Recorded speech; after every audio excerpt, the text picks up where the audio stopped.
ชุมใหญ่ผู้แทนพระสงฆ์ทั่วเมือง2คอนสมัยที่9ไม่ได้ดำเนินอย่างเป็นทางการในตอนบ่ายมื้อนี้วันที่7กรกฎาคมปี2025นี้อยู่ที่หอแจกวัดใหญ่รัตนราศีเมือง2คอนแขวงสวรรณเขตซึ่งได้ดำเนินเป็นเวลา1คาบก็ได้อัดลงด้วยผลสำเร็จอย่างจบงามซึ่งเข้าร่วมกองประชุมใหญ่ในครั้งนี้มีทั้งพระอาจารย์ใหญ่ปานสุปันโธ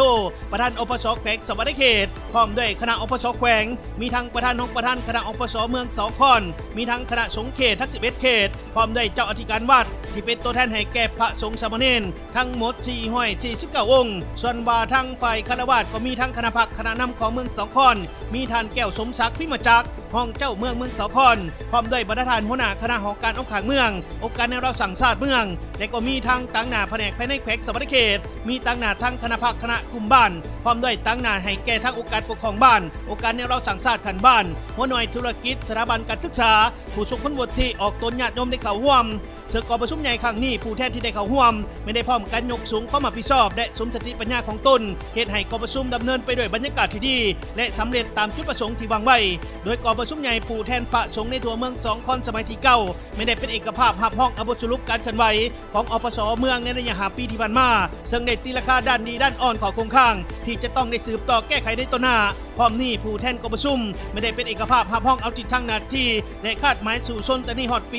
2030และกองประชุมใหญ่ครั้งนี้ก็ได้ทำห้องเอาการแต่งตั้งคณะบริหารงานองค์การพุทธศาสนาสัมพันธ์ลาวเมือง2คอนในสมัยที่9มีจำนวน15องค์ในนี้มีคณะบริหารงานคณะประจำการ7องค์ได้แต่งตั้งคณะที่ปรึกษา3องค์คณะประธานบริหารงานอปสเมืองมี3องค์คณะหอการบริหารงาน5องค์คณะกรรมาธิการศึกษาสงฆ์มี5องค์กรรมาธิการเผยแพร่ศีลธรรมและปฏิบัติกรรมฐานมี6องค์กรรมาธิการสาธารณูปการมี7องค์โดยขอตกลงฉบับเลขที่645ทับอปสค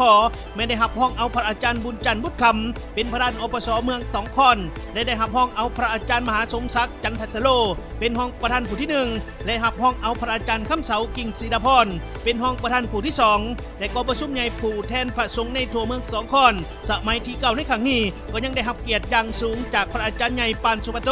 ประธานอปสแขวงสวรรณเขตได้ให้คำโอวาทซึ่งมีนัยสำคัญหลายต่อการปฏิบัติธรรมนุสงฆ์ในการคุ้มครองศาสนาความรับผิดชอบของคณะอปสแต่ละคันพระสงฆ์สามเณรแต่ละอาจแต่ละองค์การปฏิบัติรักษาได้หลักธรรมคำสอนขององค์สมเด็จสมมาสัมพุทธเจ้าให้มันคงตลอดไป